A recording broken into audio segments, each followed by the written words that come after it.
करवा चौथ की कहानी। प्राचीन काल में एक करवा नाम की स्त्री महान पतिव्रता थी जो अपने पति के साथ नदी के किनारे एक गांव में रहती थी। एक दिन उसका पति नदी में स्नान करने को गया। दैवयोग से स्नान करते समय वहां एक मगर ने उसका पैर पकड़ लिया।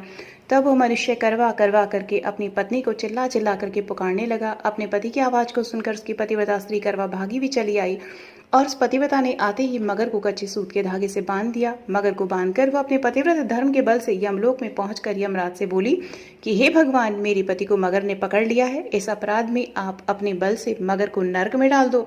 करवा की आवाज सुनकर के यम बोले कि अभी मगर की आयु शेष है, अतः मैं अभी उसको नहीं मार सकता। यमराज की बात सुनकर करवा बोली, यदि आप ऐसा नहीं करोगे तो आपको श्राप देकर नष्ट कर दूंगी। करवा की आवाज सुनकर यमराज भयभीत हो गया। अंततः उस पतिव्रता के साथ जाकर उस मगर को यमलोक को पठा दिया और उसके पति को दीर्घायु होने का आशीर्वाद दिया। उसी दिन से करवा चौथ मनाई जाती है और व्रत रखा जाता है। हे करवा माता, जैसे तुमने अपने पति की रक्षा की, ऐसे ही सबके पतियों की रक्षा करना। करवा चौथ की दूसरी कथा। कार्तिक वदी 4 को करवा चौथ कहते हैं। इसमें गणेश जी का पूजन व व्रत सुहागन स्त्रियां अपने पति की दीर्घायु के लिए करती हैं।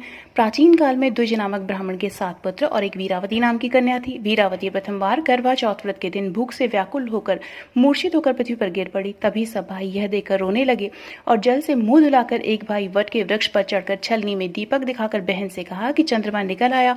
उस अग्नि रूप को चंद्रमा समझकर दुख छोड़ वह चंद्रमा को अर्घ्य देकर भोजन करने के लिए बैठी। पहले कौर में बाल निकला, दूसरे कौर में छींक हुई, तीसरे कौर में ससुराल से बुलावा आ गया। ससुराल में उसने देखा कि उसका पति मरा पड़ा है। संयोग से वहां इंद्राणी आई। वीरावती उन्हें देखकर विलाप करते हुए बोली कि हे मां, यह किस अपराध का फल मुझे मिला है। प्रार्थना करते हुए बोली कि मेरे पति को जिंदा कर दो। इंद्राणी ने कहा कि तुमने करवा चौथ का व्रत बिना चंद्रोदय चंद्रमा को अर्घ्य दे दिया, यह सब उसी के फल से हुआ है। अतः तुम 12 माह के चौथ के व्रत व करवा चौथ का व्रत श्रद्धा और भक्ति से विधि पूर्वक करो, अब तब तुम्हारा पति पुनः जीवित हो उठेगा।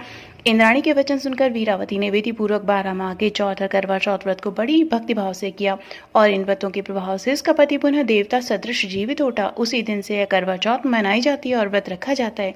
हे माता, जैसे तुमने वीरावती के पति की रक्षा की, वैसे ही सबके पतियों की रक्षा करना।